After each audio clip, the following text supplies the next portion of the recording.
Ассаламу алейкум. Урматтуу кыргыз элим, кандайсыңар, жакшысыңарбы?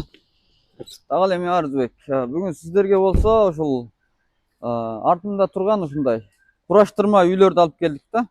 Булар болсо өзүңүздөр билесиздер, булар темир жана жанакы ортолугуна бекиткен ысык сакташ материалынан жасалган. Булар алып жүргөнгө, бир жерге койгонго, үй кылганга же болбосо сезонго карата жайлоолорго, көлдүн бойлоруна, саякат райондоруна жакшынакай кылып отель кылып алганга аябай оңтойлуу туугандар. Эми биз азыр заводунда турабыз. Завод менен жакшынакай сүйлөшүп, бар жогун бүтүрдүк буюрса.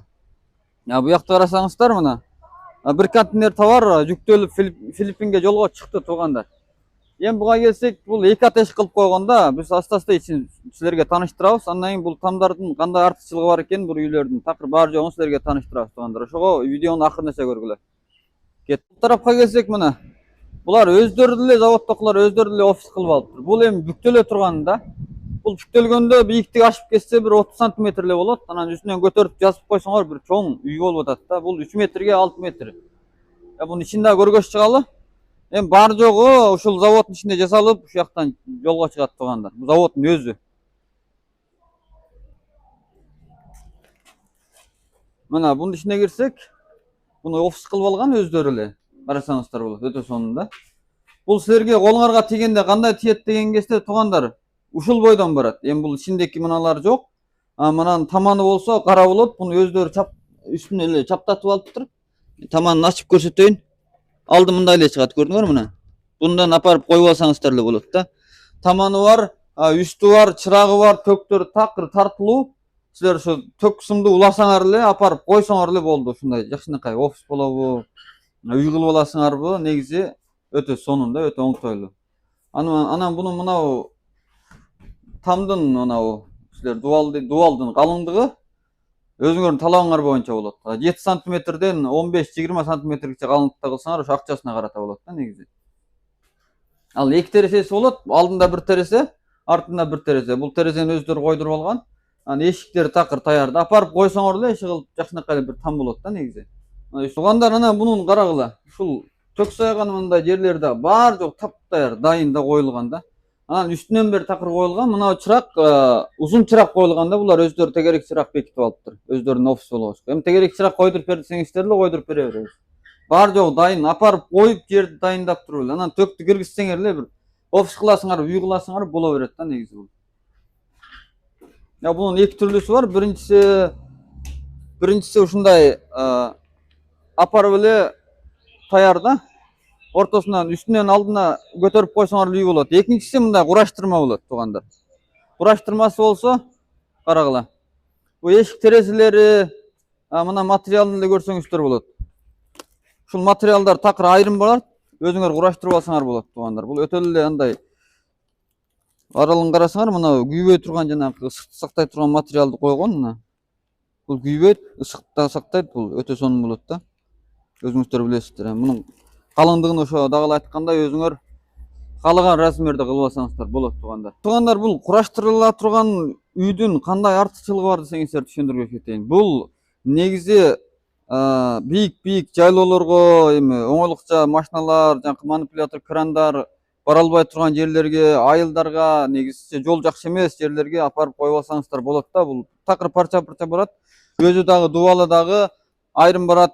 Жанакы 4 булуңдак, ооба. 4 булуңдак 4 жасасы дагы айрым. Буну көтөрүп алып жүргөнгө да жакшы. Апарып өзүңөр кураштырып эле коюп аласыңар, өтө оңой да бул негизи. Терезе, эшик терезеси такыр айрым барат. Бар жок материал менен ошо силердин талабыңар боюнча жасалып эле таптайын. Эми билесиңер, Кыргызстанда эле коюп аткандар бар. Ошондой болсо деле ушуга болгон талап суроо аябай көп болуп атат да бизде азырчы. Ошого атайлап машина менен келип заводко жакшынап силерге түшүндүрмө берели дедик.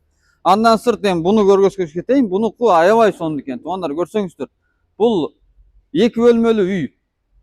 Ичинде сууханасы бар, мончосу бар, ашканасы бар. Залы дагы бар, мына көрсөңүздөр. Бу деле окшош, карагыла. Буну деле ошо бүктөп эле, бүктөгөндөн кийин кеңдиги бир 2 метр 20 эле болот. Мисалы, мына карасык, мына жергече бүктөлөт да, мына жергече. Анан мына жерде ашканасы турат. Буларды алып келип бу жерге коет, бүктөйт. апарып туруп эле кран менен манипуляторлор менен көтөртүп эле орунду жакшы үй кылчу жериңерди бетондоп туруп коюп алсаңыздар болот туугандар. Бу жакка кирсеңер мына 2 бөлмө да. Бунун чырагы мына душтарына киреле мына бу. Суухана кала дейбиз. Бу жагы болсо мончо. Ушулар баары жогу таптайын барат. Силер да видеодо кандай көрсөңөр ошондой барат колуңарга. Мынанын ичинде эле көрсөңүздөр аябай кеңири негизи мына. Баары жогу дайын барат да ушундай. Булар ошондой орнотулуп эле болот. Мына ортолоо бүктөлбөйт да, бунун эки жаны бүктөлөт. Апарып жазсаңар 2 бөлмөлүү чоң гана бир үй болот да негизи. Ойлогула.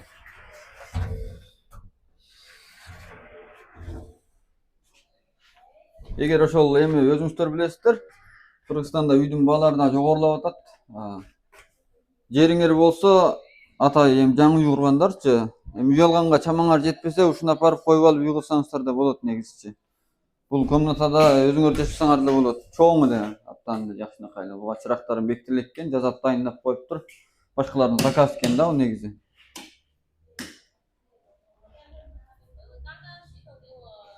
Булар мына жерлеринен бүктөлөт да мына. Бу жерден бүктөлөт, мына жерден бүктөлөт. Мына бир капталы ичине жатат. Бу жака. Бул үстү бу жака, алды бу жака кетет, кичинекей болот да. Башланып бүткөндөн кийин. Муну иштеткен эшик терезесинин материалдарын эле карайсыңар туугандар, оңойлукча материал эмес бул. Такыр баары жок алюмин, айнектер, кош кат айнек. Өтө сонун чыккан.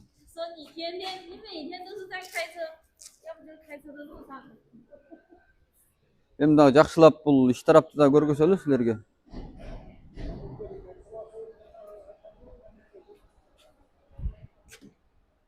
Мына болсо ошол жанакы кураштырма, өзүңөр алып жүргөндөгү үйлөрдүн ошол терезелери да мына өлчөм менен барат. Бунун эле сапатынан эч кандай кыйлат болбойсуздар туугандар. Бул завод эми бул жумушту кылгалы бир 1-2 жыл болбоду, бул 10-20 жыл болгон завод да негизи. Бул баары жок дүйнө жүзүнө кетип атыптыр. Вьетнам, Европа.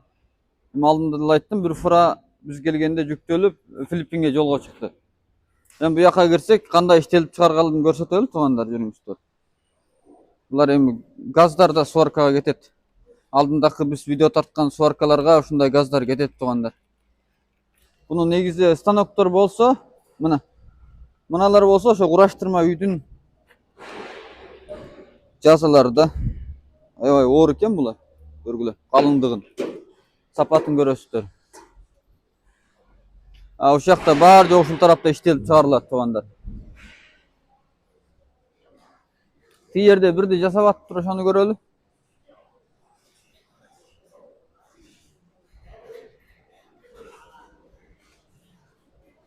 Мына көрсөңүздөр мына.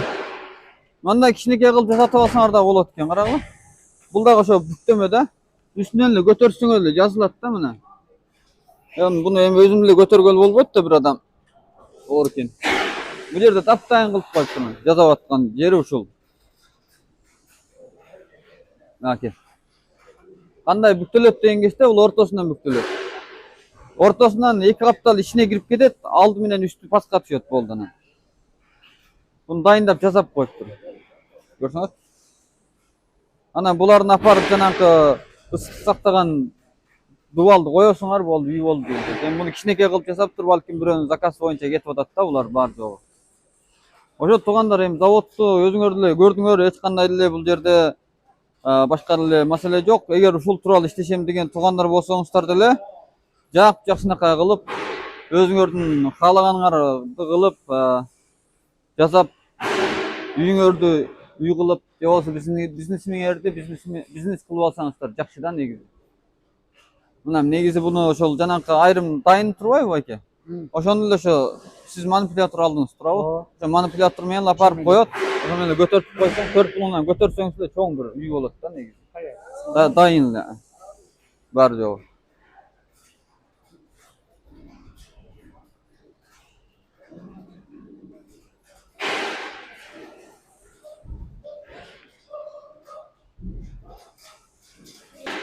Эми бул тарап болсо ошол үйлөр жасалып бүткөндөн кийин краскага кирет.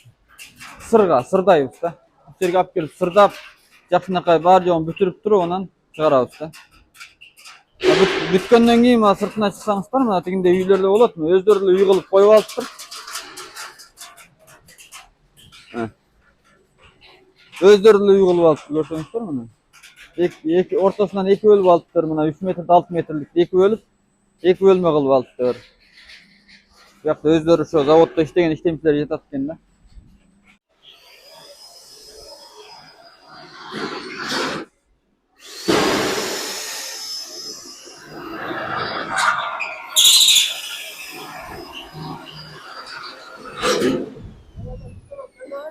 Iya. Ооба, ортосунан эле бүктөлөт да. Мына эки жаны кирет, алды аркасы мынакей. Арты алды, бияка жатат, бириктирет эле болду. Көтөрүп кетет. Жаттаспайт экен, а? Жаттаспайт, ооба, жаттаспайт темир да. Булар такыр сырдайт да. Бар жогун бүтүрөт. Geçenki makine zakar falan degende ушундай менен иш кылат экен. Ушундай жүктөп нары бери Ташып апарып манипулятор. Манипулятор эмес. Ховобу? Жогу. Хово. Мен хово машина. Мына бар. Биз тарткан эле, сварканын эле бир түрү бул. Мына туугандар көрсөңүздөр болот а. Темирлер ошол клиенттердин талабы боюнча таптайым болуп, мына сырдалып, жакшынакай болуп бүттү эми. Буларды жакшынакай кылып кураштырып эле жолго салабыз. Мына. Бул ошо дуалдары мына. Аптан дагы бир ачыктап көрсөтүп коеюн туугандар мынакей. Көрсөңөр. Жеңил экен. Бул ортосундакын жакшылыгын, немесин көрөсүздөр, сапатын карагыла. Андай жанкындай дагы бир түрү бар да, бунун жанкы ак корек бар эле ичинде, жөнөкөй эле. Бул мына күйбөйт да, отко күйбөйт. Эң жакшы жери. Ооба, чычканда кире албайт да. Бу жакта дагы жасалып атат мынакей. Карагыла.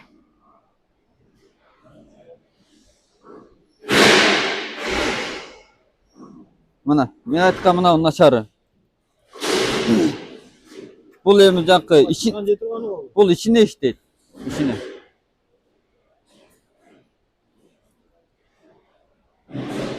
Акчасына карата да бар жок. Бул жөйт а? Күйөт бул десең.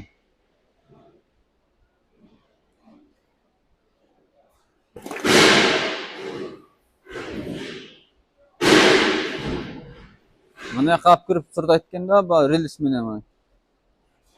Муну кургатып чыгыптыр. Туугандар, бул жөнөкөй эле сырдап койгон сыр эмес туугандар, Бул сырдалып бүткөндөн кийин машиналарга окшош эле биз айдап жүргөн элечи. Тиги көрдүңөрбү, чоң меш бар тиги жерде. Манча 100 градустукта алып кирип туруп, ушуну кактап кургап чыгат. Бул манча жылгыча бир мындай сыр түшүп кала турган, даттап кала турган жумуш болбойт туугандар. Ал сапатына эч кандай кыялат болбосоңор деле болот да, негизи азыр ысык экен муну.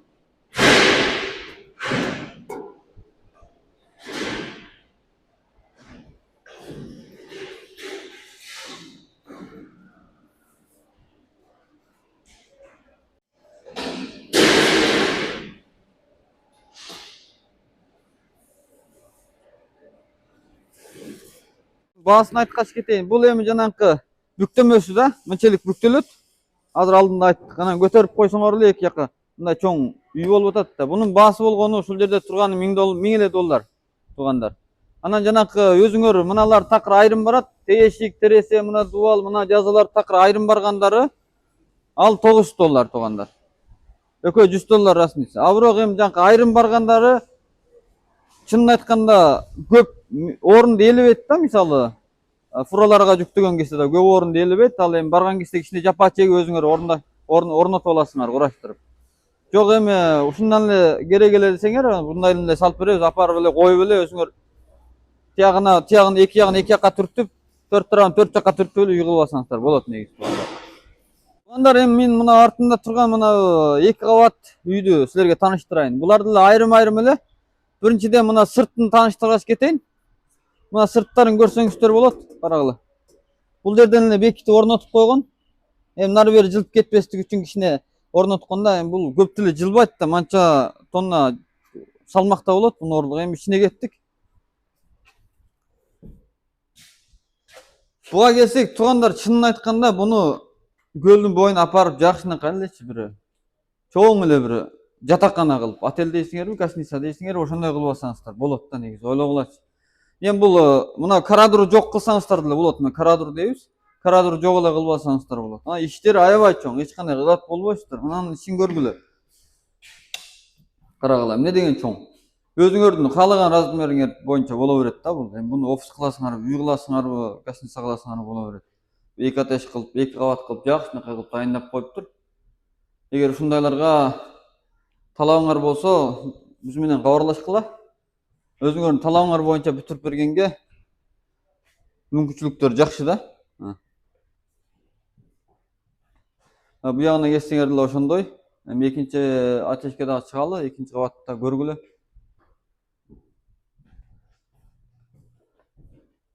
Буякта мындай кичинекей эле кылып коюптур, көрсөңөр болот мына. Карагыла. Буга эми мен ойлойм, эми силер тарапта кандай экен, буга бир 2-3 адамдык кеңирле отель жатакана болот да, туурабы? 3 адам кеңирип атат да. Муну көлдүн боюна апарып саякатчыларга отель кылсаңыздар, негизи силерге эч кандай эле зыян жок, чынын айтканда. Туугандар, экинчи кабатты да көрөлү.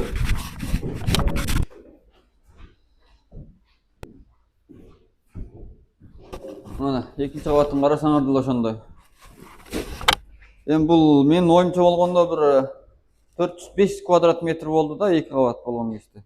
Ана мындай карадур кылып койгон, дагы карадурун айткаш кетейин, мунун материалдарын айткаш кетейин, туугандар, мунун калыңдыгын көрөсүздөр. Мына бул эки кат айнек. Кытайча айтканда гыйын болуу дейт, кыргызча айтканда сыртындагы дооштор нерселер угулбайт, анан сыртынан ичи көрүнбөйт, жакшынакай кылып жасаганда материалдар өтө сонун.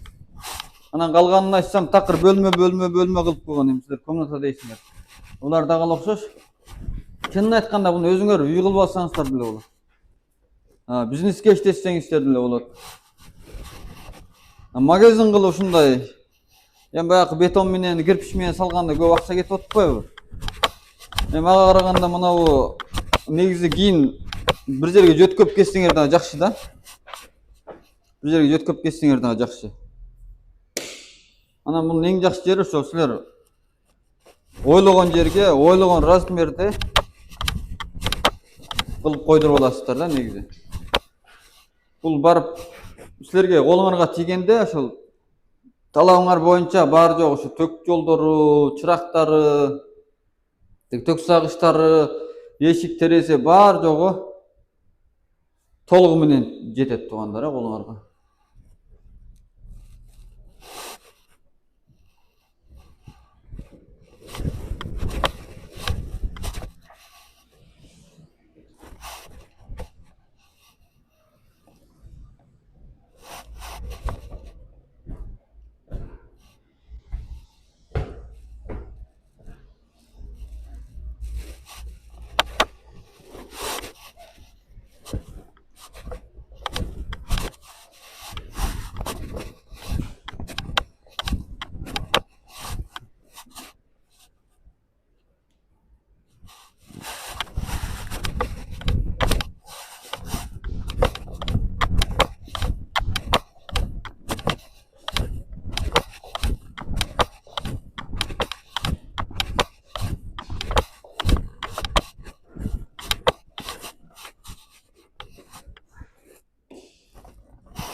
Кеттик пе?